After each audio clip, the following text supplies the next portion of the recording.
ॐ अज्ञानविरन्दस्य ज्ञानाञ्जनशलाकया चक्षुरुन्मिलितं येन तस्मै श्रीगुरवे नमः।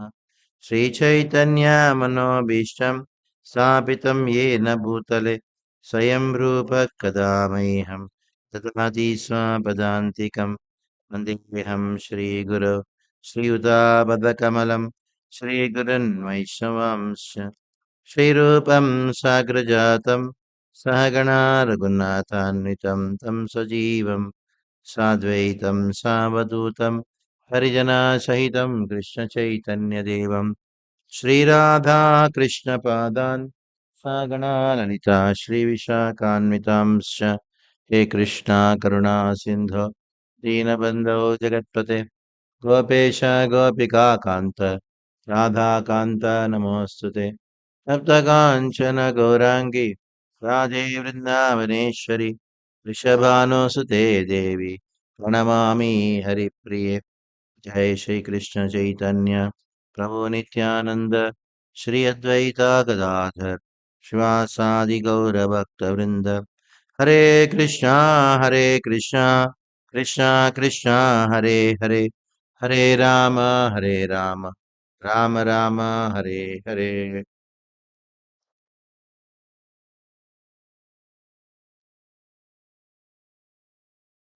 Hare Krishna.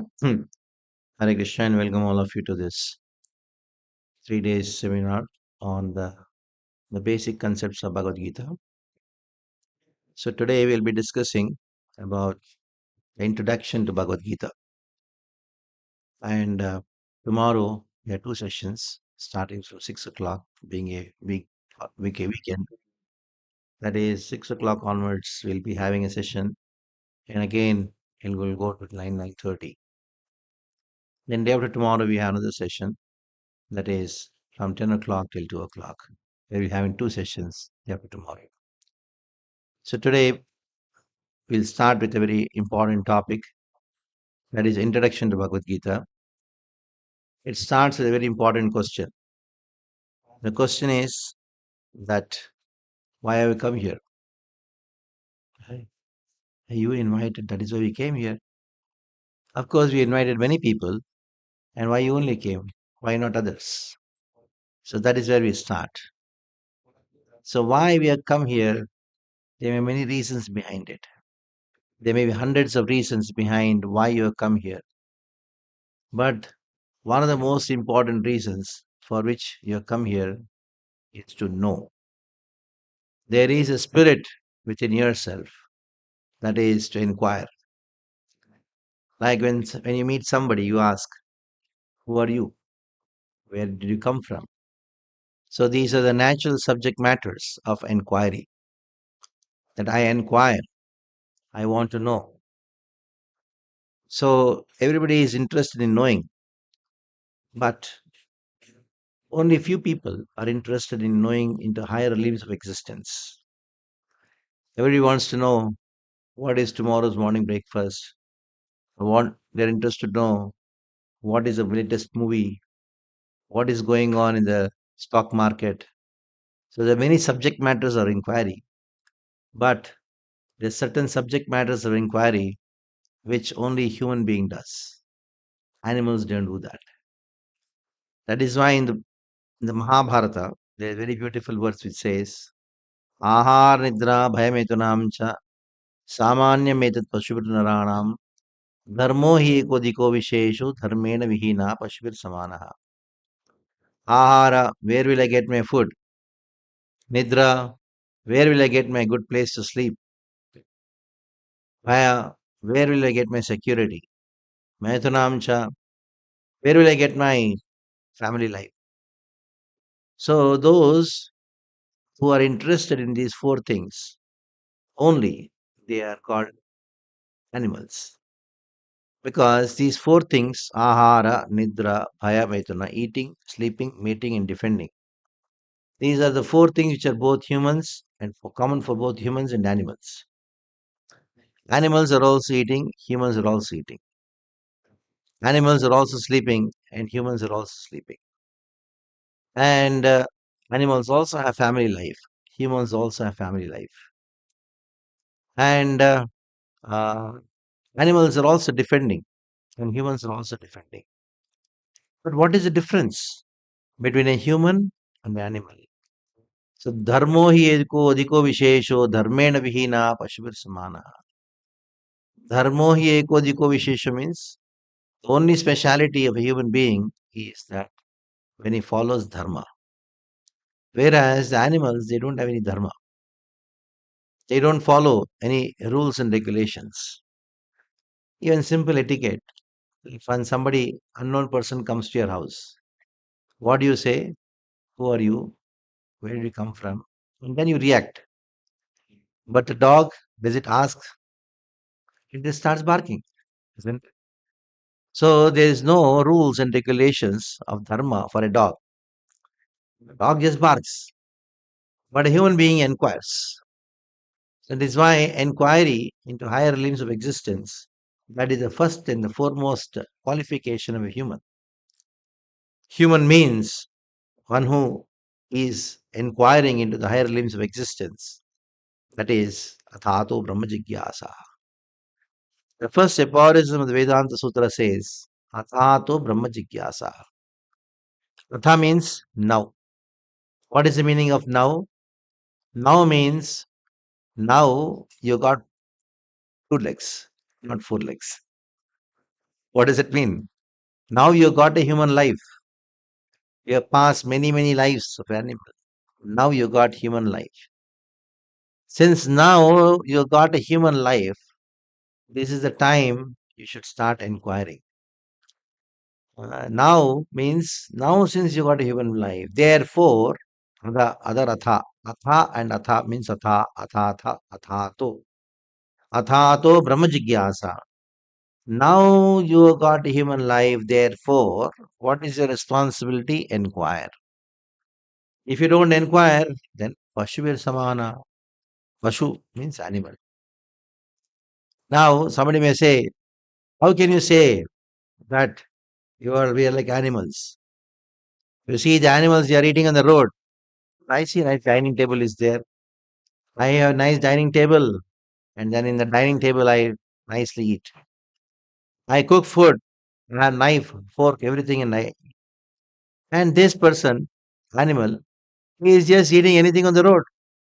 How can you say that we both are same? We have very high and sophisticated life, huh, sophisticated lifestyle. How can you say that we are equal? Okay, you may say that we have a sophisticated way of eating, we have a sophisticated way of mating, we have a sophisticated of way of defending ourselves, and you may say that we have a sophisticated way of sleeping. The animals sleep on the road, but I have a nice air conditioned room with done-up bed, pillow, and everything. So I am the best. I got the best facility to sleep. Just because I have best facility to sleep. I have a sophisticated way of sleeping. I have a sophisticated way of eating. I have a sophisticated way of mating and a sophisticated way of defending. You see, these dogs, they bark at each other, they bite at each other. We throw bombs at each other. So just because you throw bombs at each other, it's also a fight. Uh, No, we have technology. We fight with technology. And the dogs, animals, they don't fight. They have no technology to fight. They also fight. In spite of your sophisticated way of eating, activity remains the same. Just because you have sophistication in these four activities eating, sleeping, mating, and defending that doesn't make you something different from an animal, but it actually makes you a sophisticated animal. In spite of all your sophistication, even in these four areas of eating, sleeping, mating, and defending, the animals are far better than us. How? Have you ever seen a dog taking a taking a sleeping pill to sleep? The dog is sleeping peacefully on the road. In spite of the heavy traffic, it is nicely sleeping. But you have a nice, wonderful bed, air conditioned room, a 5 crore bungalow. But you have to take sleeping pill to sleep. People are not getting sleep. And whole life you worked hard to make a nice arrangement for you to sleep. Just imagine. Have you ever seen a pig having financial problem? Pig doesn't have financial problem, but you have created it for yourself. And you say, I'm very sophisticated. I'm a human. But the pig doesn't have it. Elephant, it takes 100 kilos for the breakfast. But still, have you ever seen an elephant starving to death? No. And you have never seen that. So the animals are there. And the human is also there. And the human has become Dipada Pashu. Dipada Pashu means what? Two-legged animal. Dipada means two padas, two-legged animal. So just because you're two legs, that doesn't make you a human. No, no. How can you say? Yes, because you may be having an akriti of a human, but you don't have a kriti of a human. These two are very interesting words. Akriti and kriti. Akriti means what? Form. And kriti means what? Activity. So there is a form and activity. Just because you have a form of a human, that doesn't make you a human because you don't have the kriti of a human. So kriti means activity. Like sometimes the mother would tell the child, you are a donkey, you are a gada. So but the child says, I'm not a gada. I got two legs.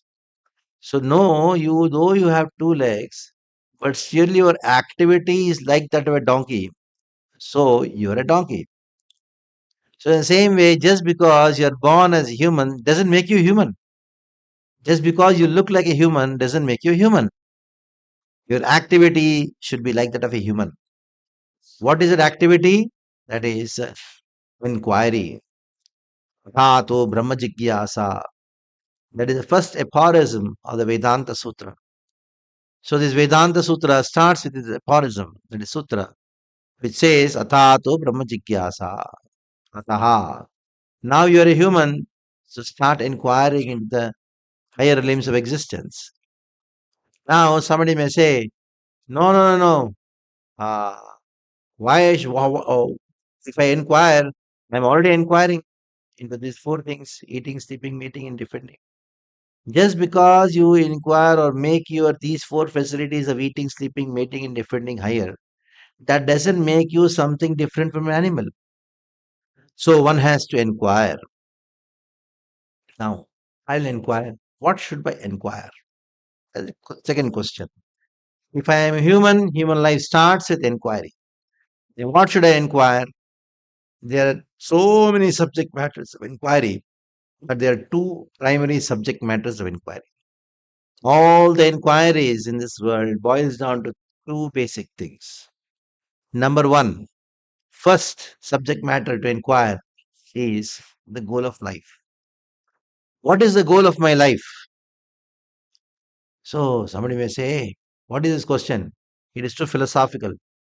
I am just interested in becoming happy. I want to be happy, that's all. Okay, but the point is, you should know if you're leading life, then there should be a goal of life. So there's a lot of difference between living life and leading life. Everybody is interested in living life. But what is the use of living life? Taravaha kimna jivanti. The trees are also living. Vastra kinna shishvanchuta. The bellows of the blacksmith, they are also breathing. The blacksmith has a bellow. He goes on pumping the air so that he makes the fire becomes very fiery to heat the iron. So they are also breathing. The bellows of the blacksmith, they are also breathing. Vastra kimna shishvanchuta. Na khadyanti na mehanti na kim pashve gramapare. So there are lot of animals. They are also living. They are also eating and they are also passing stool. So na khadyanti na mehanti na kim. ये दरवाजा बंद हो सकता है ये दरवाजा बंद हो सकता है पूछो न खाद्यन्ति न मेहन्ति न किम पशवे ग्रामोपरे. So these pashus, that is animals, they are also eating, they are also passing stool, they are also living. Just living is not the goal of life because even the animals are also living. So living is not very important. What is important is leading life. Living life, anybody will live. But what is important is leading life. There is a difference between living life and leading life. If you're living, that means you're just living. You don't have any goal. Leading life means there is a goal. You have to achieve a goal. So to achieve a goal, when you live your life, that is called leading life. Now, many years back, how many years back, maybe 20 years back, I was traveling on the road in Thane, I suppose, in Mulund area. There's a huge advertisement by one of the big builders in Mumbai. So he had put an advertisement to sell his flats, his building. So in that, he at one corner of the billboard of the advertisement, he had shown a picture of buildings which had cracks, no amenities, very shabby, very dirty. And other side, he had a very beautiful building with all so many amenities. And just of course, it was his project. And then he had written in the advertisement, "Stop existing, start living." Stop existing. You're just existing in this place. If you want to live, come to our society, come to my buildings. You'll be so happy. Uh, You can live, you have nice swimming pool, nice, wonderful garden. So many things are there. So why don't you buy a flat in my house and start living? You're just existing in this place. It is a very nice advertisement where he has mentioned, stop existing and start living. Fine, but I have a question here. When are you going to stop living and start leading? Living life is not a big thing. Anybody can live. Everybody is living actually. But what is important is to lead your life. When you say leading life, that means you have a goal in life. When you are doing business, what is the goal of business? It's not just enough to just do business. The goal is to earn profits. Like you're driving a car. What is the purpose of driving a car? So that you reach the destination. Somebody is driving the car very nicely, very fast. You go and ask him, where are you driving? I don't know. He is driving. So though you may have the best of the cars, though you are the best of the driver, but still you don't know the destination, there is no use of driving the car. You're a madman. You're going on the road. Where are you going? You don't know. That means you're a mad person. So first one should know the goal of life. Without knowing the goal of life, if somebody is leading life, he's actually as good as a madman. So the goal is very important. Somebody is playing football. And what is the purpose of playing the football? Not to kick the ball, but to put the ball in the goal. Same way, the purpose of life is not to live life, but to lead your life. The moment you say lead, there is a destination which you have to achieve, which is fixed up. If the destination is not known, and if you're not leading your life, if you're not living your life so that you can lead your life to the destination, then your life is useless. It is mad. So that is the first question one has to ask. What is the goal of life? You may say, hey, this goal of life and all, Swamiji, is too much. It is all beyond my conception. I'm not interested in this thing. Goal of life and all, it is too philosophical for me. But for now, you should know. But there is one more question which everybody has have to ask. What is that question? In spite of all my endeavors in my life to become happy, why am I not happy? Why am I suffering? Everybody is suffering in this world. They're enduring a lot. I'll become happy, I'll become happy, I'll become happy. But in spite of all their endeavors to become happy, they are suffering. Why are they suffering? That is the question. Why am I suffering? This is the second question which everybody have to ask. I have money, I have my house, I have everything, but still so much of suffering. What is the cause of suffering? Why am I suffering? This second question has to be asked by everyone. It is very close to our heart. Sometimes the first question, that is goal of life.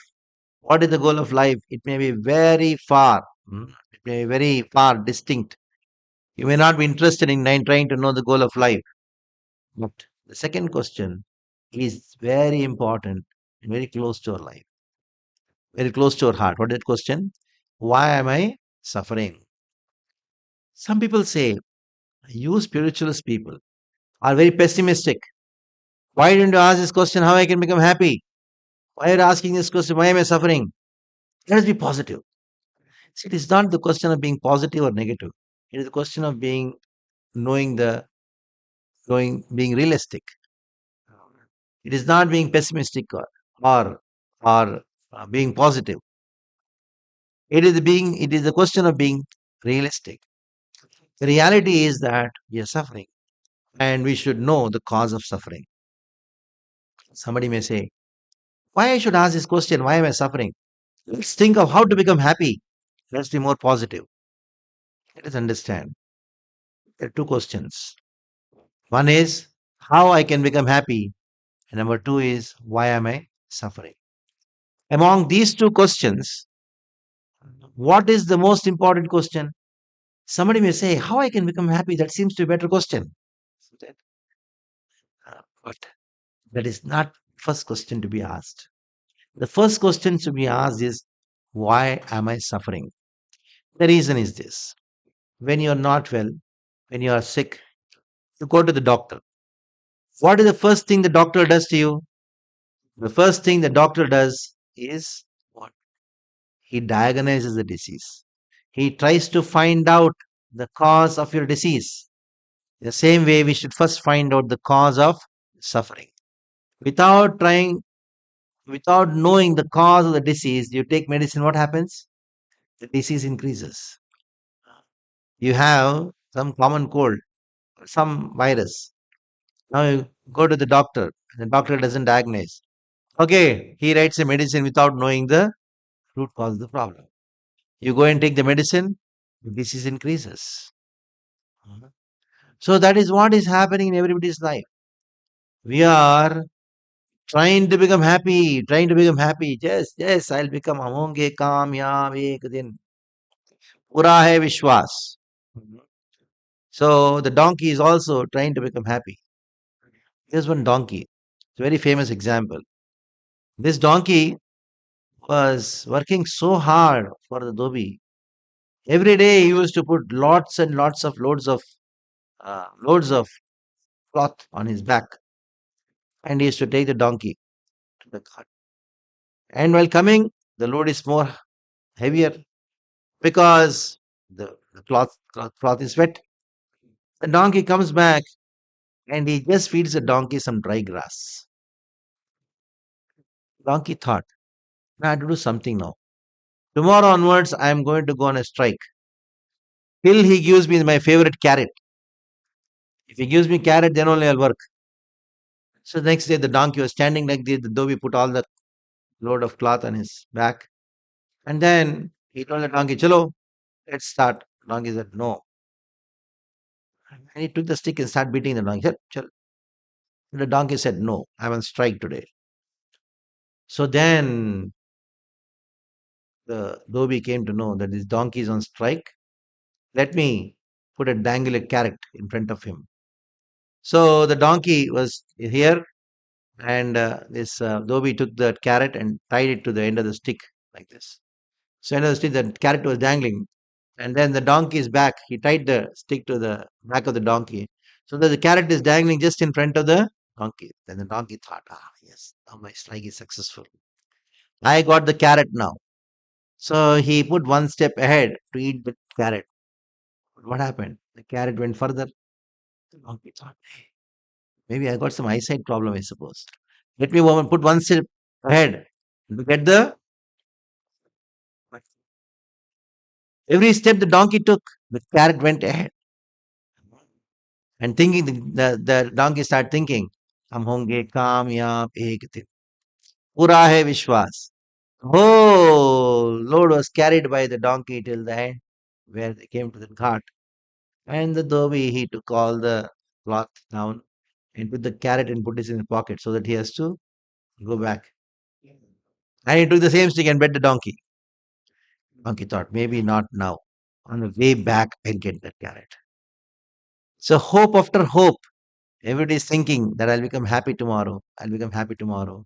And he goes on suffering throughout the life. Hmm. Like there's a very famous story which I always tell. A small kid going to the school. He always thinks, see, I'm suffering in this school. Every day going at 8 o'clock in the morning, coming back at 3 o'clock, again tuition. I'm fed up with this school and studies. When I'm going to grow and then get into this college. So nice college. You can go with any dress.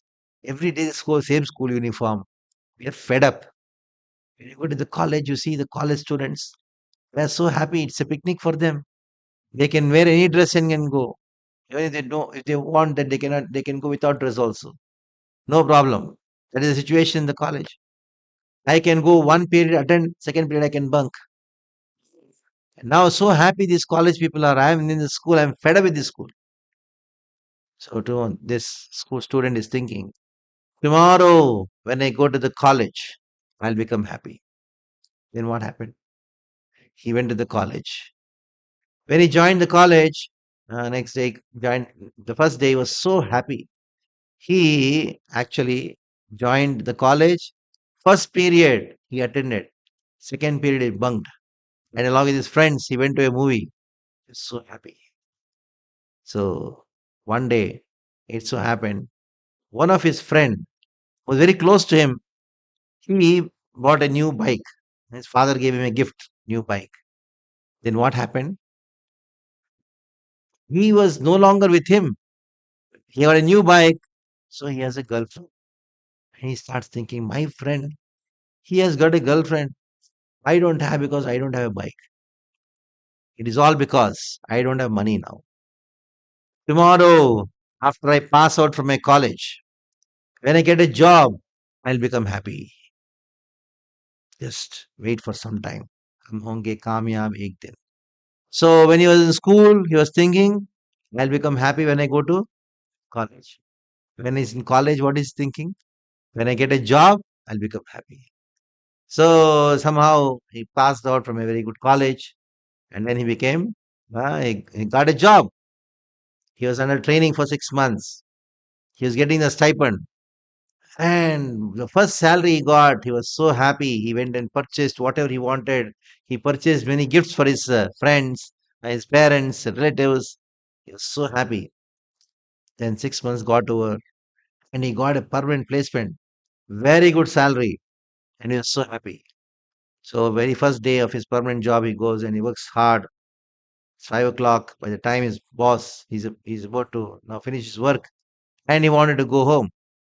His boss calls him and says, "Hey, you got some work to do. Why don't you do this work also?" Then he says, "No, how can I do that? It's already 5 o'clock. My time is over. I'm going home." Boss says, "Our company rules are different.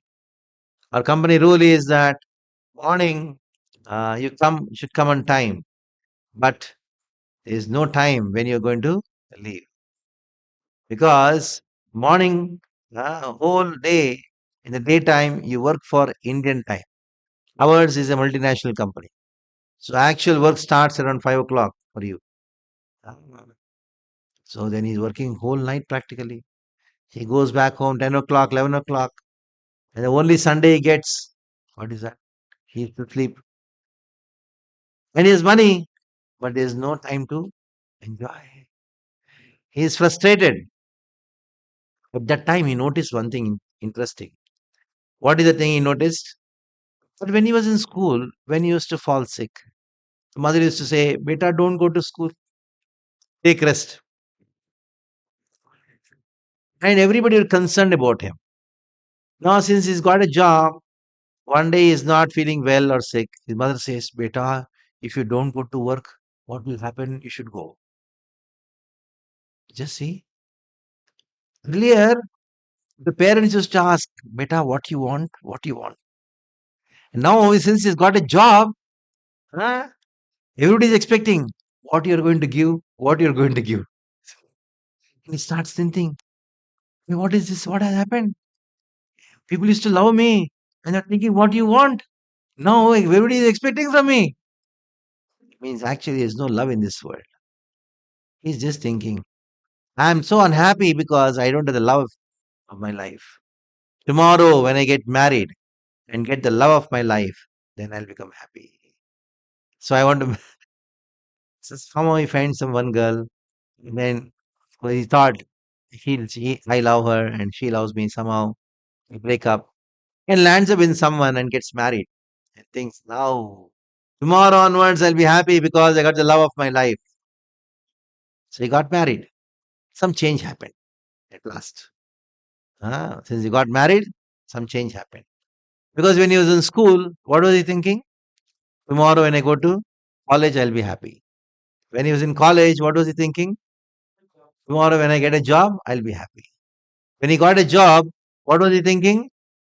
What was he hoping? Tomorrow, when I get married, I'll be happy. He got married. When he got married, one special thing happened. What was the change? That at least he had the hope. When he goes to college, he'll be happy. He's in college, he had the hope that when I get a job, I'll be happy. When he got a job, he had a hope. Tomorrow, when I get married, I'll be happy. When he got married, he only lost the hope also. What to do? Now over. What expectation he can do? So in this way, this donkey is always expecting one more step, I'll get the carrot. One more day, I'll become happy. So just changing my position from one place to other, uh, just hoping that I'll become happy. You continue your life suffering. The whole life is nothing but suffering. Just imagine when somebody gets a job, how much he's so happy. After he gets a job, he says he's suffering with his boss and all these things. Shootega. And when a child when a student gets into he works hard, hard, hard to get into IIT. Once he gets into IIT, he says, Nicole, I'm frustrated with this thing. You worked hard to get into this, and now you're suffering there. Uh, So in this way, the whole life continues. Mm. That is why the first question you have to ask is, what is the cause of suffering? If you think of how to become happy, uh, if you just think of how to become happy and try out different things which makes you happy, you'll suffer more without knowing the cause of the disease, without diagnosing the disease. If you take medicines, the disease increases. Without knowing the root cause of the problem, if you try to enjoy life, you'll suffer more. The more you try to enjoy, the more suffering. That is why you find small villages, pious people, they suffer, but not so much. But if you go to cities and you find those rich people, they are suffering most. They get drunk, get frustrated, shout, yell, and fight with each other. So many divorces happen. Why? What is the reason for it? Because they were trying to enjoy, expecting enjoyment, trying out different ways and means to enjoy without knowing the root cause of your suffering. That will create more and more problems in your life. That is the reason one has to inquire into these two prime inquiries in life. Number one, the goal of life. Number two is the cause of suffering. These are the two prime inquiries in life. Mhm. Now, the question arises, if these are the two prime inquiries in life, where should I inquire from? Where should I inquire from? This is a very important question. That is epistemology. When you inquire, you're trying to get knowledge. Where I should get the knowledge from. And the source of knowledge is called pramana. In Sanskrit, it's called as pramana. There are three fundamental sources of knowledge. Number one is pratyaksha pramana.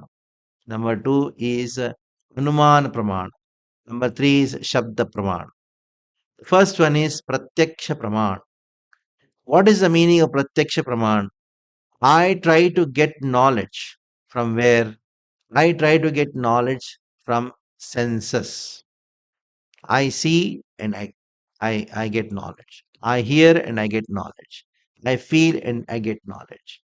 So this is called pratyaksha praman, knowledge by sense perception, sensual perception. Now this knowledge will have defects. Basically, the modern science depends on pratyaksha praman. That means I use my senses to get knowledge. I take a microscope and put things and then find out what it is. I do an experiment and try to find out what it is. I get the knowledge through Yaksha, means by sensory perception. But knowledge gained by the senses will be defective. What is the reason for the knowledge gained by the by the senses to be defective? The reason is that the senses they have four defects. Inherently, these four defects are present in the senses. The first defect in the senses is that is they are imperfect. Senses are imperfect. How? Take for example, eyes. Eyes can see only certain things, not everything. Like when somebody has an accident, a hand has broken, he goes to the X-ray machine. The X-ray operator says, "Put the hand like this." Presses one button. It's okay. Go. And you ask, "Hey, what did you do?" I press the machine. The X-rays have passed through your hands. Now, was he able to see the X-rays? No, we cannot see the X-rays. Why? Because our eyes can only see between the visible range, where bigger, ultraviolet, the to infrared. This is the visible range, the frequency of between ultraviolet and the infrared rays. This is the visible range. Beyond ultraviolet frequency and the infrared frequency, we cannot see. There are so many things which cannot be seen by our eyes. That means our eyes are imperfect. Not only that, our ears are also imperfect. Why? Because it can only perceive only sounds which are ranging from 20 to 20,000 hertz frequency. Anything beyond 20,000 hertz of frequency, our ear cannot hear. Whereas a dog can hear up to 50,000 hertz. There's something called a dog whistle, something like dog whistle. You blow the whistle, you cannot hear. All the dogs in the mohalla, they can hear and they start barking. Hey, why they are barking all of a sudden? Because they heard a sound which you could not hear or you cannot hear. That means what? Our ears are imperfect, our eyes are imperfect, our skin is imperfect. So, with these imperfect senses, you can only get imperfect knowledge. Now, the second defect in the senses. What is the second defect? That is tendency to commit mistakes. Everybody commit mistakes. Who is the person who cannot commit mistakes? Who doesn't commit mistakes? Tell me. Everybody commit mistakes. Even the biggest scientists, they also commit mistakes. There are so many scientists. They have done so many mistakes. Recently, there was one rocket which was supposed to be launched, spaceship. So it got delayed 5 times because at the end moment they found there's some fault. Mhm. So even though you may be having hundreds and thousands of scientists working together, but there will be some mistakes somewhere or the other. So tendency to commit mistakes is the second defect. Third defect is to be illusioned. Like you take a glass, fill it with water, and put a spoon inside it. How does a spoon look like? Bent. Is it not? It is not bent, but still looks bent. Why? Because of illusion. Our eyes are subject to illusion. Our ears are subject to illusion. Every knowledge what we gain is actually based on illusion. We say, oh, it may be some time, no, not every time. For example, I give you a book and say everything is perfect in that. One or two mistakes are there. I give a glass of milk. Say everything is nice, wonderful. Just one drop of poison. That's all. We don't know where it is. You don't know where the mistake is. Hmm. Then the son comes and tells mother, "Hi, mother, I solved the problem so nicely in mathematics. 3 pages solution it was, but I did a small mistake. One mistake. What happened with one mistake? You get wrong answer. You may say, I did only one mistake, but it's a wrong answer. You get a wrong answer. So you cannot get perfect knowledge by sense perfection because you're subject to illusion. And the fourth defect is a tendency to cheat and be cheated. Everybody is cheating in this world. If you say, no, I'm not cheating, or you're cheated in this world. Either you're cheating or getting cheated. Right from the sabji wala. You go to the sabji wala, you say, oh, very cheap, I'm giving you. I'm just winding up by this thing, and that is why I'm giving this sabji only for 10 rupees a kilo. You take it 10, then you'll find that he has cheated in the balance. He has put some magnet in the. Somebody was caught. He put a magnet on the other side. So what happened? It was 1 kilo, but actually it was only half a kilo is giving. So he cheats either in the measurement or in the quantity or in the quality, or some other way he cheats you and you get cheated. Right from the sabji wala in the market, all the way to the scientist, everybody is cheating you. Everybody is cheating you. You may say, how is it so? Yes. I'll tell you a small example. There's one theory called Darwin's theory, which we all studied as science. It is not science, but it is taught as science to you. It is only a theory. It has not been proved till now. Something which is not proved till now, how can it be science? It can only be a fantasy. It's only fiction. It is not science. Somebody told me it's a science fiction. If it is fiction, how can it be science? If it is a fiction, how can it be science? If it is science, how can it be a fiction? Hmm? But when you say something very scientific, oh, it's all mythology. When you say science, this Vedic science, oh, it's all mythology. But actually, every science what you study is actually not a science. It's basically fiction. Hmm. I'll tell you how it is. This Darwin theory is on so many. Hmm. Now, what you were taught as science about 50 years back is no more science today. And what will be taught after 50 years of science is no more science. Will not be science today. What is being taught today as science will not be a science 50 years later. So this shows that uh, they're cheating everywhere. Mm. Many universities in America they are banned to teach Darwin's theory as science because Darwin he himself told it is my mental speculation. I saw some species and he thought that one may have come from other, may have, maybe. The word maybe, perhaps, some improbable words. These are all improbable words. Like if I ask you, is it raining outside? Maybe. What does it mean? You also don't know. Another way of saying don't know, isn't it? So even Darwin himself, he has used more than 600 times in his thesis these words like perhaps, maybe, probably, uh, if it were true. These are the improbable words and improbable statements. They are not affirmative. It is like this. And at the end, he says that, oh, according to my own mental speculation, I wrote this thesis because Darwin himself is not a zoologist. He is a botanist, I suppose. I don't know what exactly. I forgot about it. Anyhow, the whole point is that science, till the scientists, everybody's cheating. You know what is the biggest cheating industry? It is the advertising industry. Uh, So in the advertisement, this person is sitting peacefully in the room. He switched on the TV. And he says, "Maya mobile, you have it? Don't have? Gee, your life is useless."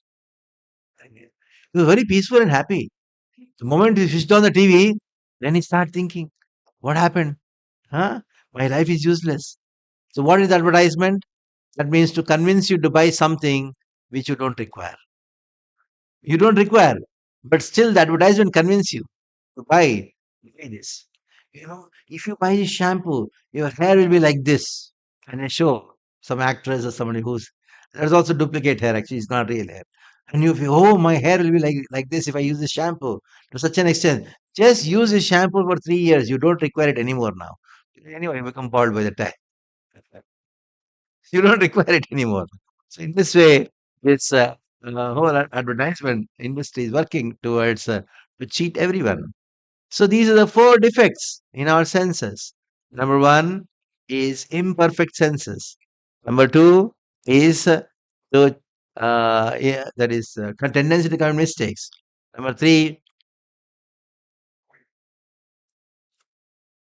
is illusion. And number four is cheating tendency. So because of these three defects, or these four defects, there is a defect in pratyaksha pramana. The whole entire science is based on pratyaksha pramana. So the science is defective. You will say, how? How can you say that? The whole world is based on science now, science and technology. So the very fact the science and technology is progressing, the science is progressing, it means that science is imperfect, that is, it is progressing.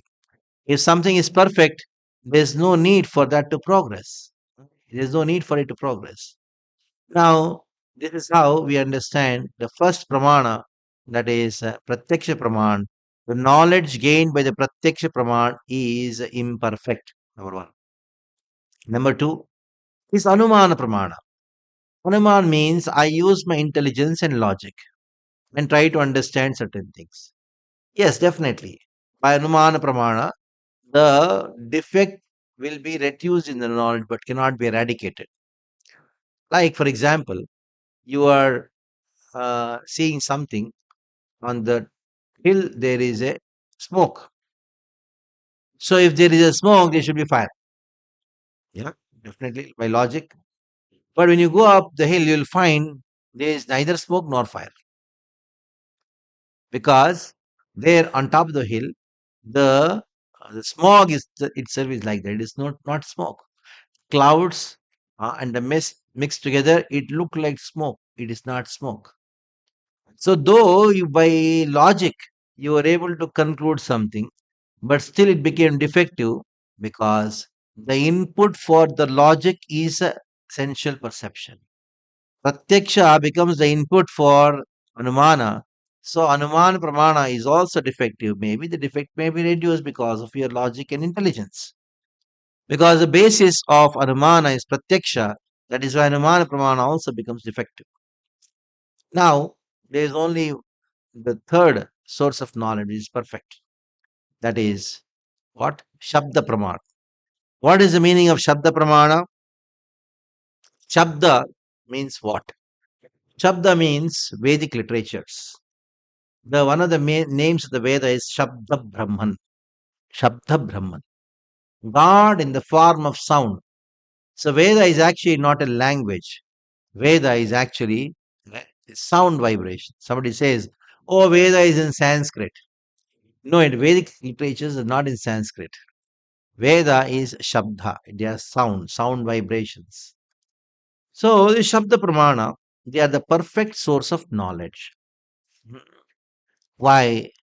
Because the Vedas, they are given by God. There is no human origin for the Vedas. That is why Vedas they are known as Apaurushaya, beyond Purusha. They are not subject to the defects which the human beings have. Vedas have uh, divine origin. They are not written by human beings. So this is where the Western scholars they try to convince the people in this land and reduce their faith in the Vedas by saying, "Oh, these Vedas were written by Brahmanas to control or to show their superiority on the other races in this land." So all this Aryan invasion theory, it's all big lie, a patent lie.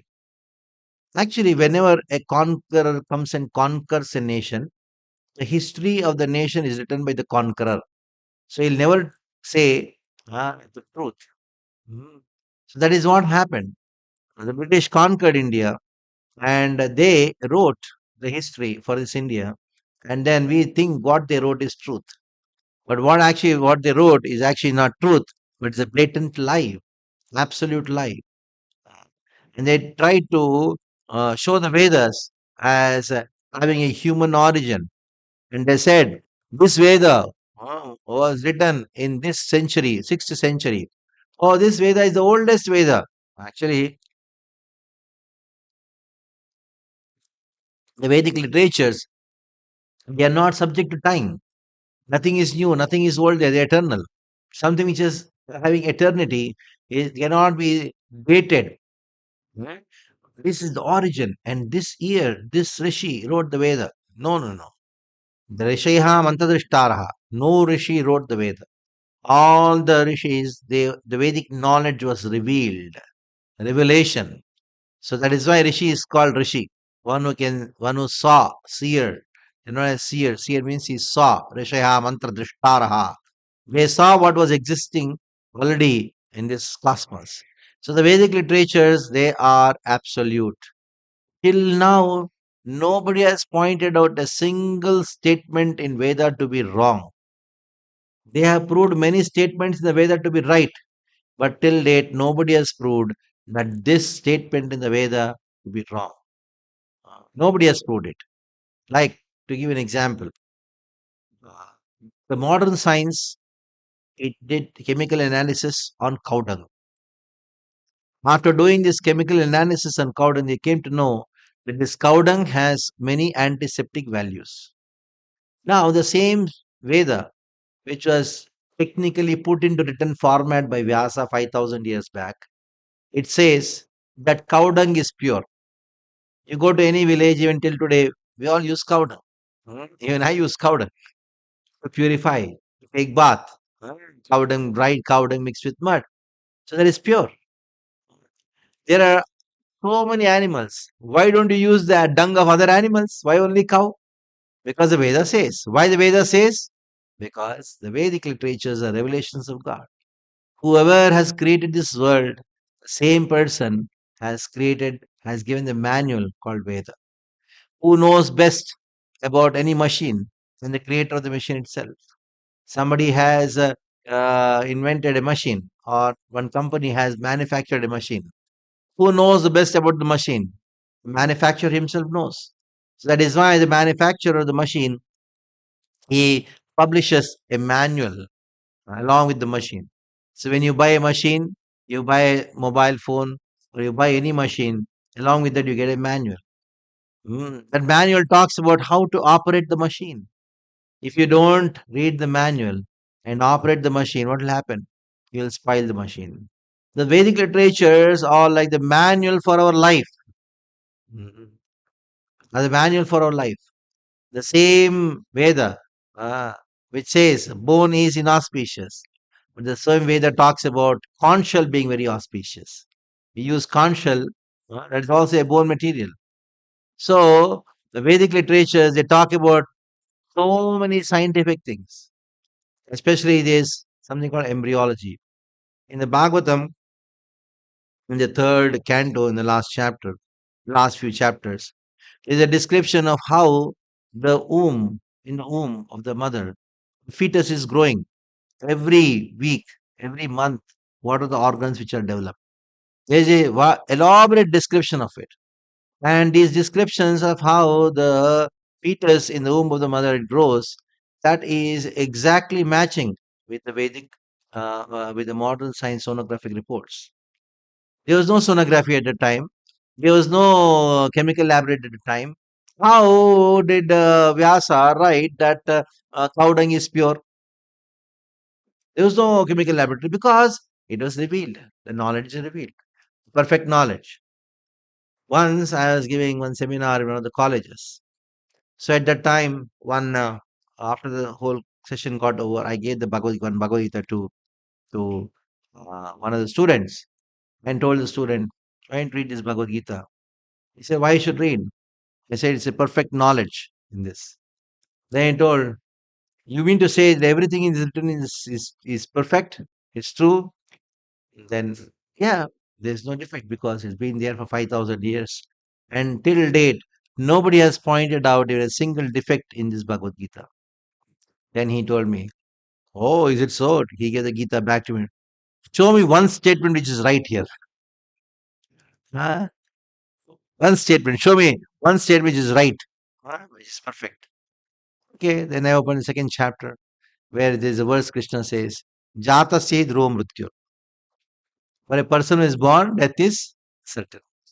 So I took the verse and said, you just see, for a person who is born, death is certain.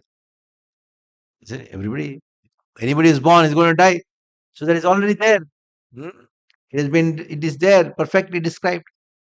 Then he just gave, he went away. So till date, nobody has proved a single statement in the Veda to be wrong. Nobody has proved it. Everybody has actually established that proved many statements to be right, but till date, not a statement has been proved to be wrong. So this is how the Vedic literatures they talk about many predictions. So what are the predictions in the Vedas? The Vedic literatures, especially the Puranas, they predict about Chaitanya Mahaprabhu who appeared 500 years back. So the Bhagavatam predicts Chaitanya Mahaprabhu's appearance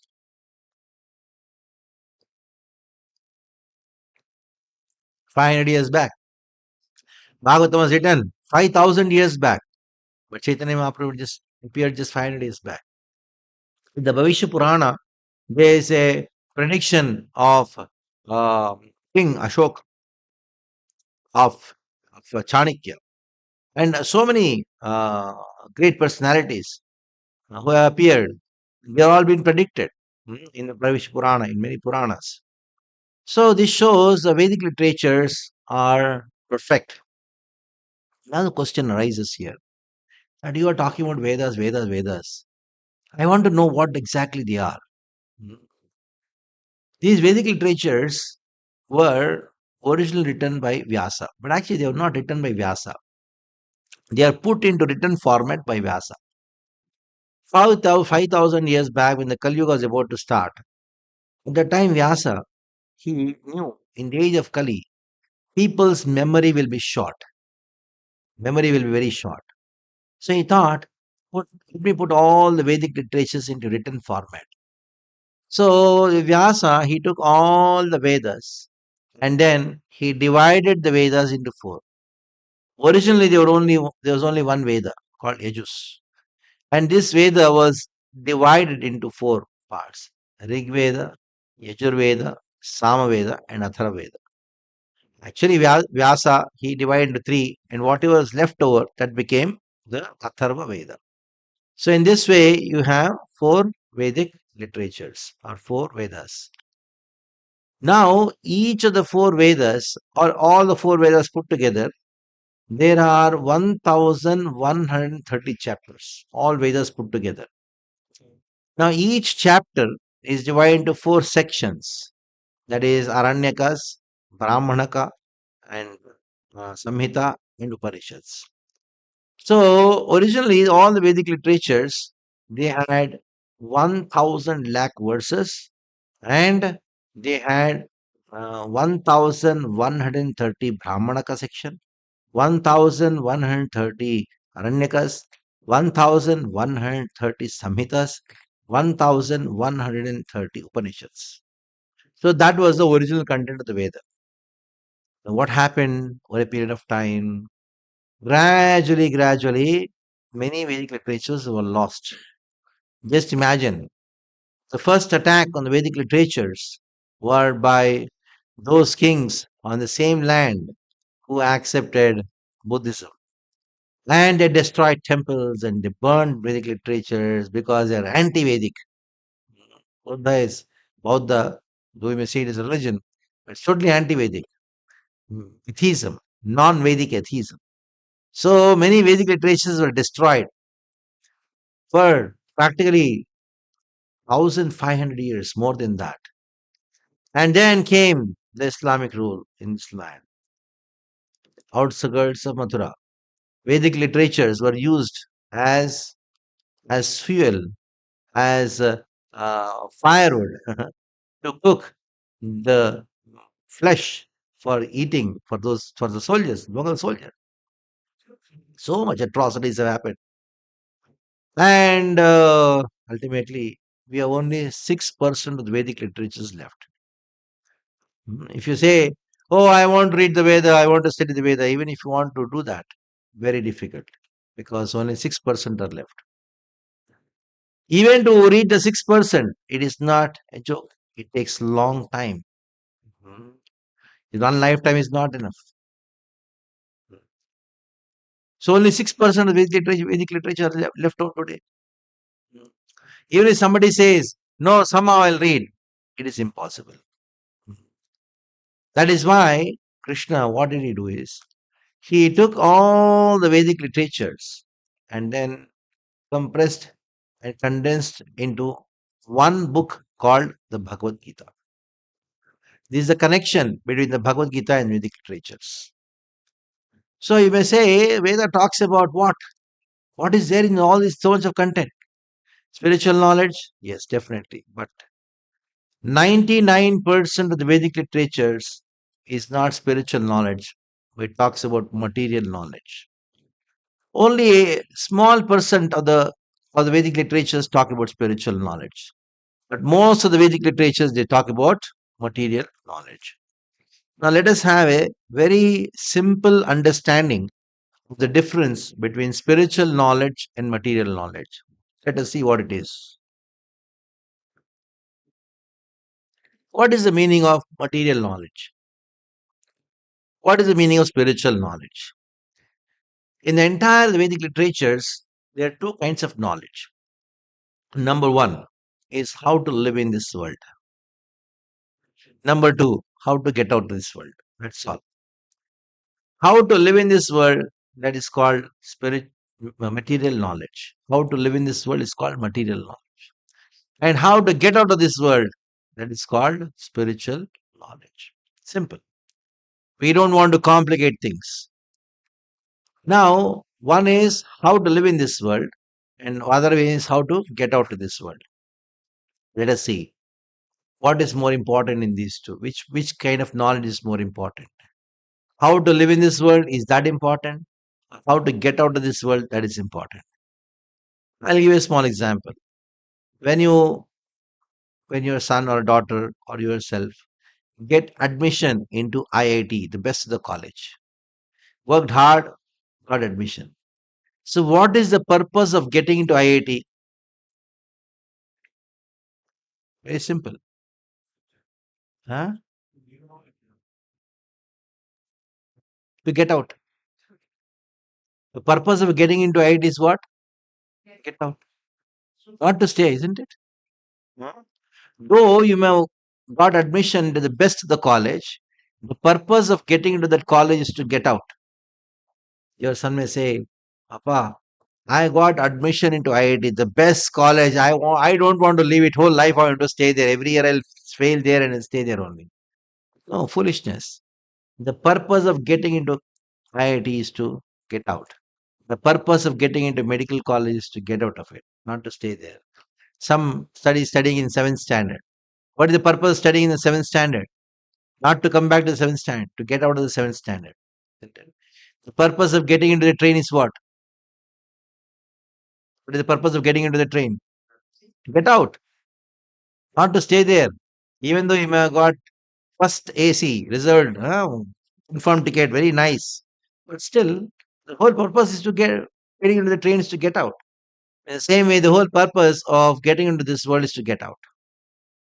So you should know both how to live in this world and at the same time how to leave this world, how to get out of this world.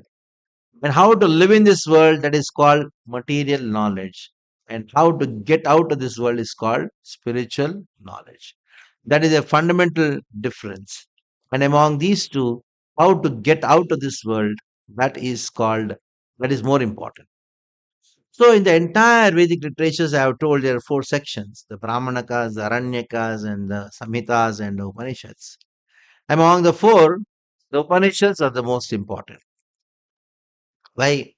Because in the other three sections of the Vedic literature, the Aranyakas, the Brahmanakas, and the Samhitas, it talks about how to live in this world. And the Upanishads talks about how to get out of this world. Very simple. So, among all the Vedic literatures, the Upanishads are the most important part of the Vedic literatures. Mm.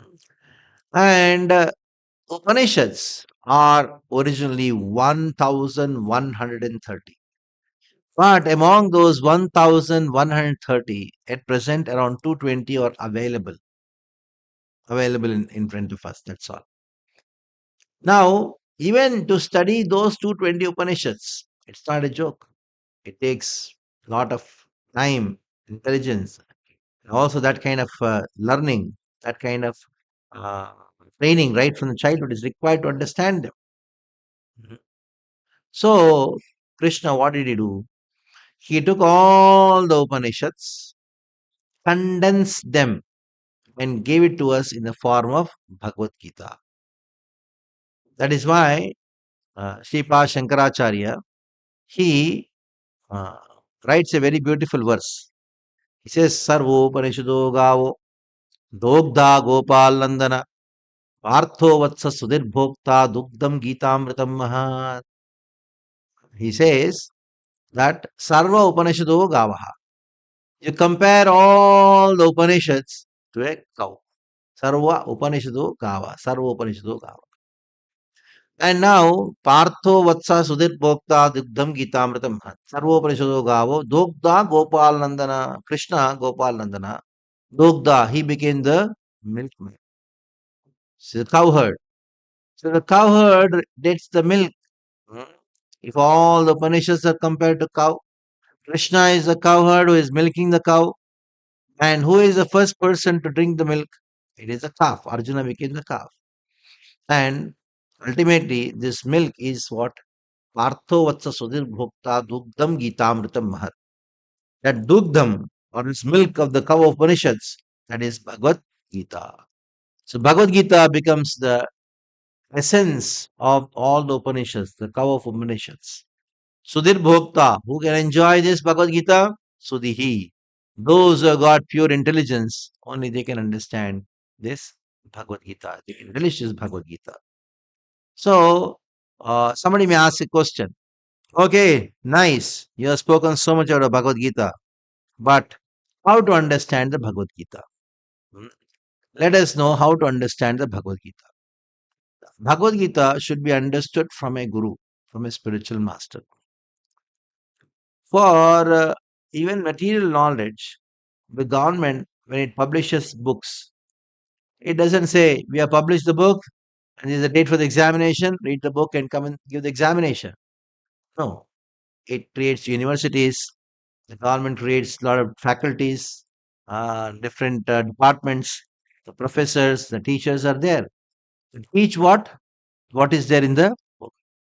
Even if you want to learn dance, you go to a guru and learn dance. Even if you want to learn how to cook, you go and learn from a person who's knowing cooking. In the same way, Bhagavad Gita also has to be learned from a guru.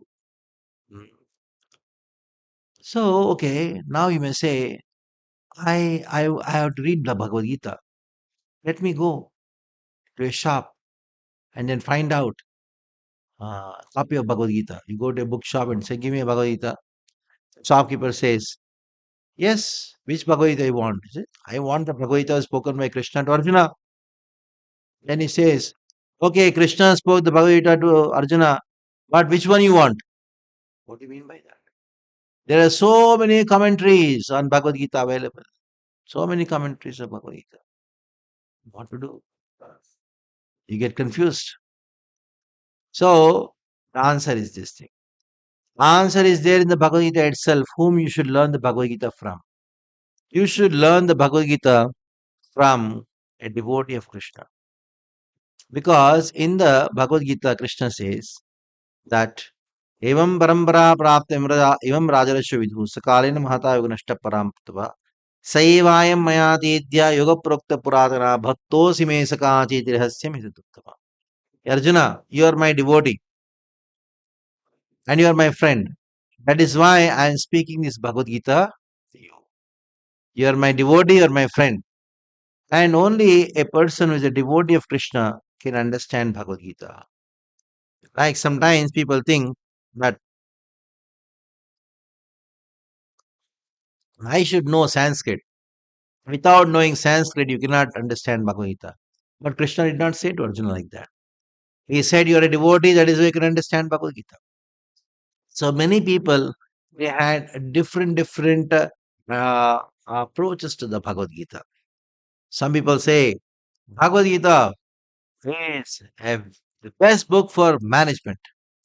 Somebody says, Bhagavad Gita is the best book for politics. Just see, Arjuna was so nice, and Krishna, he instigated him to fight. Is that it? Political person. Nice book on politics. Now somebody says it's a big, nice book on Sanskrit, historical book, but actually it is a book of devotion. Like you have temples in South India, huge temples. Hmm. Now somebody sees the temple and says, "Oh, what a nice architecture!" So he's an architect. Architect sees the temple from the architectural point of view. A civil engineer comes and sees the temple. Oh, what a temple it is! It's there for thousands of years and nothing has happened to it. And we built a bridge last year; it collapsed. So, traveler is traveling for so long distance. He sees the temple. I'm so tired. Let me take some rest here. A beggar, he says, "Oh, very nice place. Here, good people come. Let me go and find a good place for me begging." Now, everybody saw the temple, but who actually sees the temple is a devotee who enters the temple and then worships the Lord with devotion. Now, the same temple has been perceived by many people in different ways, but actually, the real person who perceives the temple is a devotee. The same way Bhagavad Gita has been perceived by many people in different ways. Once I went to a college, in National College in Bandra. So they invited me to deliver a talk on Bhagavad Gita and management. It's okay. I went. So I was given one young lady was she was giving introduction to me. She went on, introducing almost 15 minutes, everybody hearing her speech. At the end, she told, Bhagavad Gita is the best book of management. And then, who else can be a better person than our Swamiji to speak on Bhagavad Gita and management?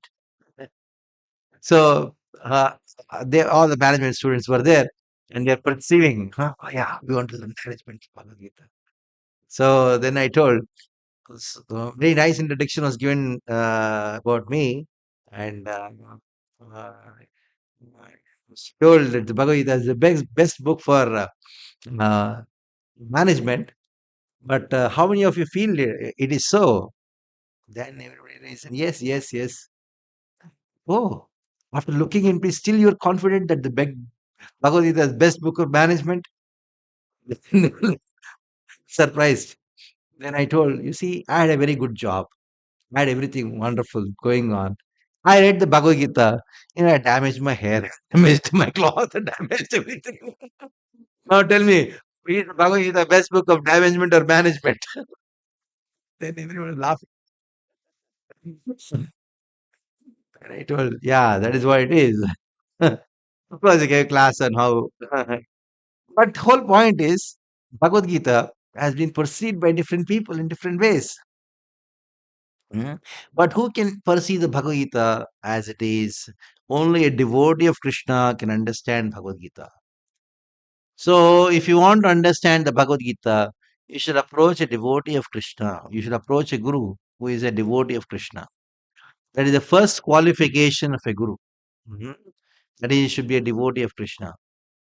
Like if you want to learn any subject, for example, you want to learn mathematics, you approach a teacher of mathematics who is recognized by the university. He has got a degree, who is certified by university. In the same way, this Bhagavad Gita, one should learn from a guru who is certified by university. For teaching this Bhagavad Gita, Krishna has created 4 universities. They are known as Sampradaya, Samyak Rupena, Prakrishta Rupena Daya. The, the system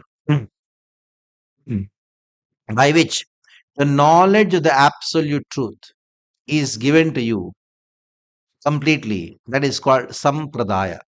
Sam means absolute truth, Samyak. Pra means Prakrishrupena complete. Daya means to give.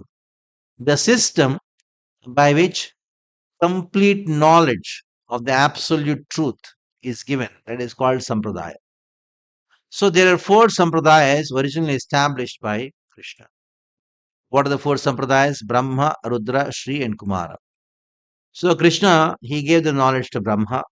Brahma gave it to Narada, Narada to Vyasa, Vyasa to Madhva.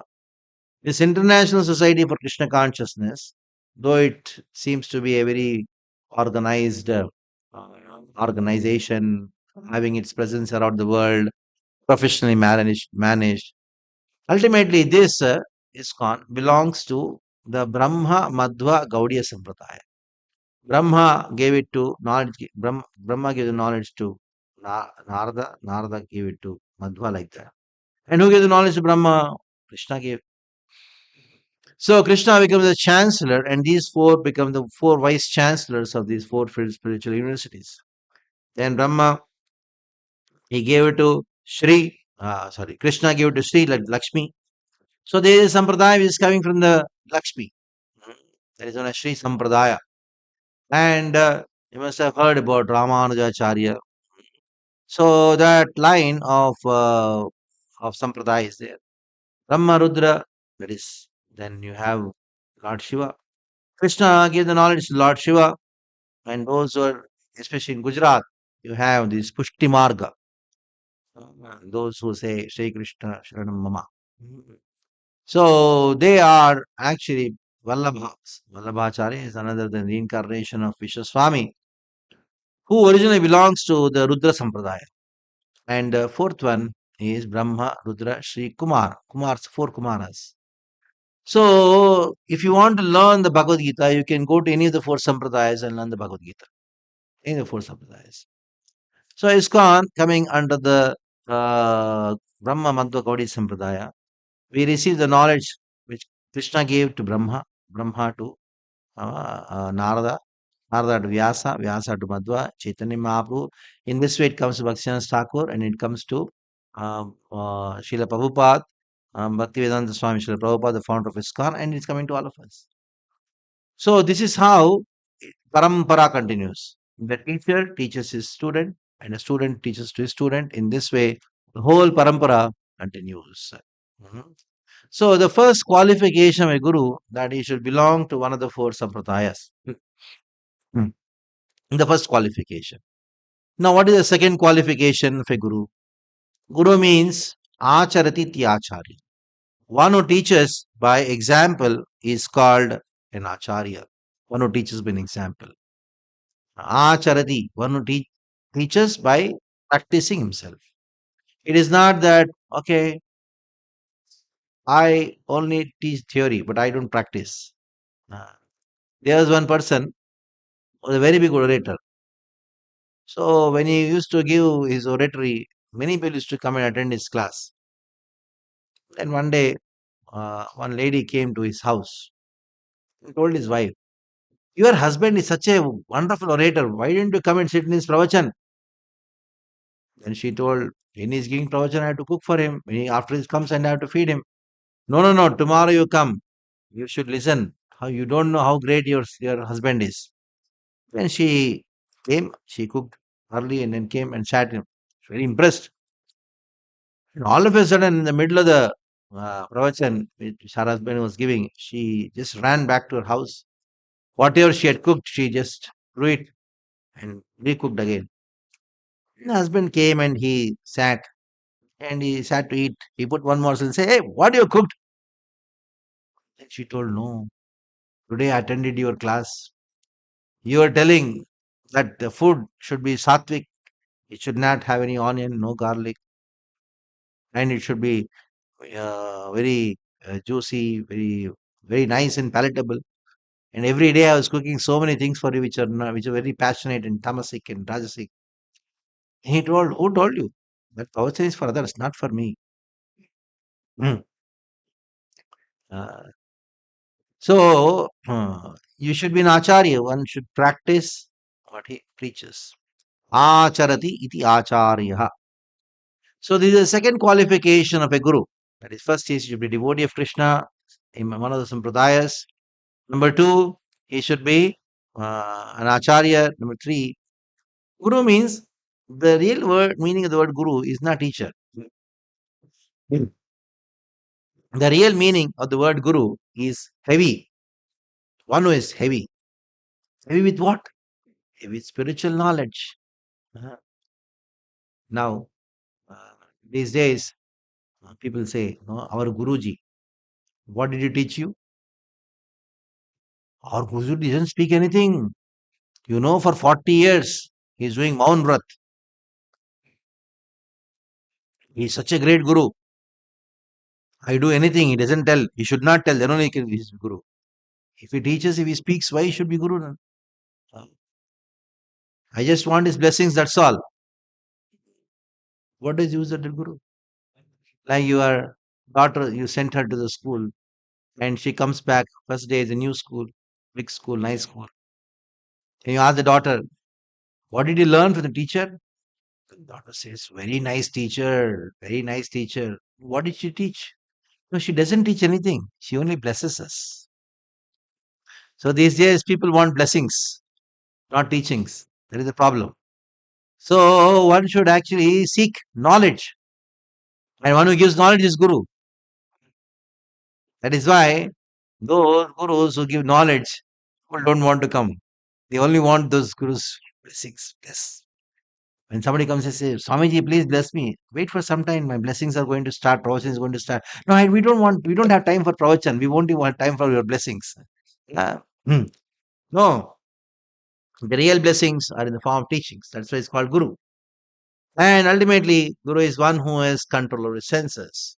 One cannot just think that I am my Guru, I'm your teacher, but he involves in all kinds of sense enjoyment.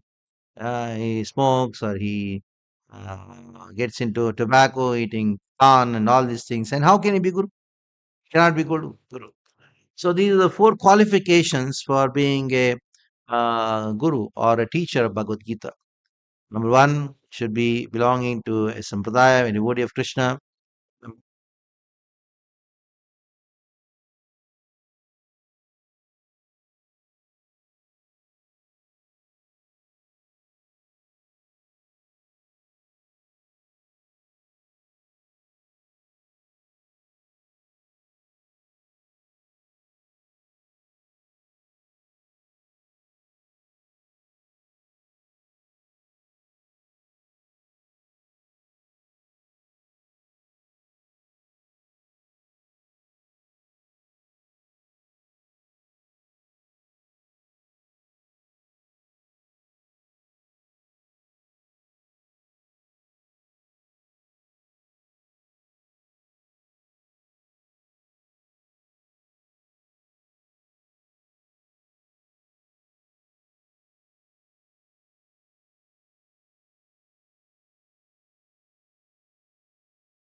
And we do two sessions, 6 to 7:30. There is a small break for 15 minutes. And again, it is from 7:30 to 9. We have another session on this subject matter of Bhagavad Gita. So we finish for today, and I request you to ask questions because in the beginning of the session I told that our human life means inquiry. One should inquire. If you're not inquiring, if you're not start inquiring, that means human life has not started. Athato Brahma Jigyasa. So the floor is yours in the entire 3 days of a session. What I'm going to speak is not as significant as what you're going to ask. So what you're going to ask is going to be very important for yourself, myself, and also others. So please inquire. Any questions, please do ask. Hare Krishna. Ah, yes.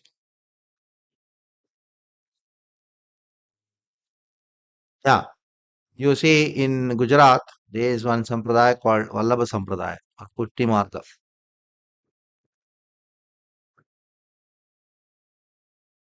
They worship Lord Krishna in Haveli. So their Acharya is, they chant this mantra Sri Krishna Sharanam. And whole Mool Acharya is Vallabha, who is the reincarnation of Vishnu Swami. And Vishnu Swami, he comes in the parampara of Lord Shiva. Hmm. Lord Shiva is Vaishnavanam Yatha Shambhu. He is a very great Vaishnava. So, Rudra Sampradaya doesn't mean that worshippers of Lord Shiva. Because Lord Shiva himself is worshipping Krishna. Uh, He told, Lord Shiva has told his own wife Parvati, Sri Ram Ram Rameti Rame Rame Manorame Sahasrama Tattulyam Ramanam Varane Sahasranama Tattulyam Ramanama Varane. Lord Shiva told Parvati, hey Parvati, you chant the name of Lord Ram. Chanting the name of Lord Ram is equal to 1000 names of Vishnu. So, so that is called Rudra Sampradaya. Rudra Sampradaya means like those who are worshipping Krishna in the Sampradaya of Lord Shiva. Brahma Sampradaya doesn't mean one who worships Brahma. One who is worshipping Krishna in the line of Brahma. Brahma, Rudra, Sri, Kumara. These are four Sampradayas. Who which Sripa Shankaracharya, he doesn't fall in any of the four Sampradayas. Shankaracharya, Shankara Sakshat.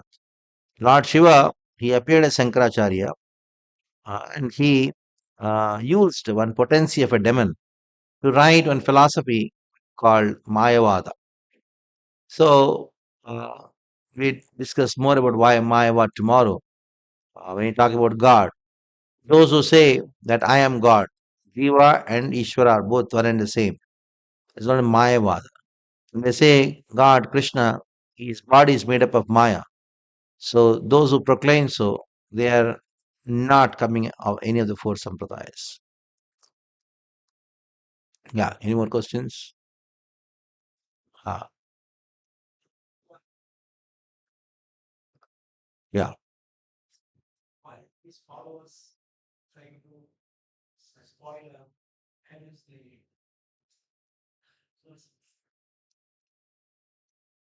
Yeah. Lord Buddha, whom you think as Buddha, is different from who the Buddha which is famous as Buddha. Lord Buddha appearance has been predicted in the Bhagavatam as Ketakeshu, means Gaya. Gaya is known as Ketaka Pradesha. So the Buddha who is now famous as Kapilavastu, that country, his birth is in Lumbini in Nepal, India Nepal border near Bhairava. So definitely these two Buddhas are different. So the Buddha who uh, Siddhartha Buddha who took the shelter of Buddhism, which is actually uh, non-Vedic atheism. Uh, So the kings who took shelter, they became very aggressive, and then they destroyed many temples, and then they destroyed Vedic literatures. They are not the followers of the God Buddha, original Buddha. He just told ahimsa paramo dharma. Hmm. He did not say be anti-Vedic. Just be peaceful, because there is a reason behind it also. God appeared as Buddha because at the time many Brahmanas who forgot the purpose of the Veda, purpose of Veda, purpose of life. What is the purpose of life? To get out. They use the Veda, that part of the Veda which talks about how to live in this world, and then we're increasing these animal sacrifices. Hmm. They're not talking about the goal of life. So they're misusing the Veda.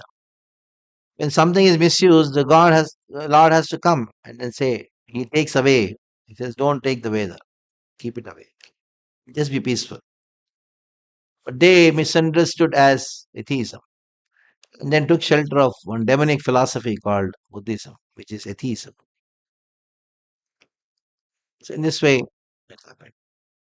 Like many Jagannath temple was also converted into Buddha Vihar. All the temples in all the Southeast Asia.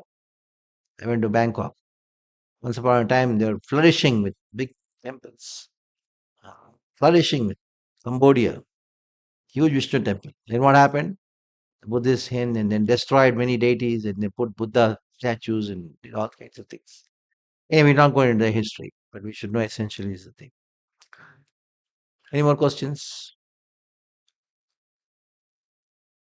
Yes.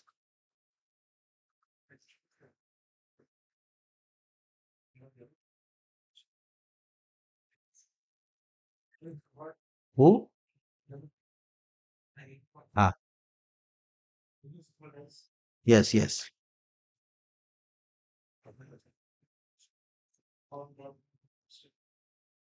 He is incarnation of Vishnu Swami, and also he is the incarnation of the effulgence of Ananta. Sometimes he is also referred to as incarnation of fire god. But actually he is effulgence of Ananta. Anantadev, his effulgence. Effulgence of Ananta incarnated uh, as Vallabha. Yes. Okay, we stop here. Thank you very much.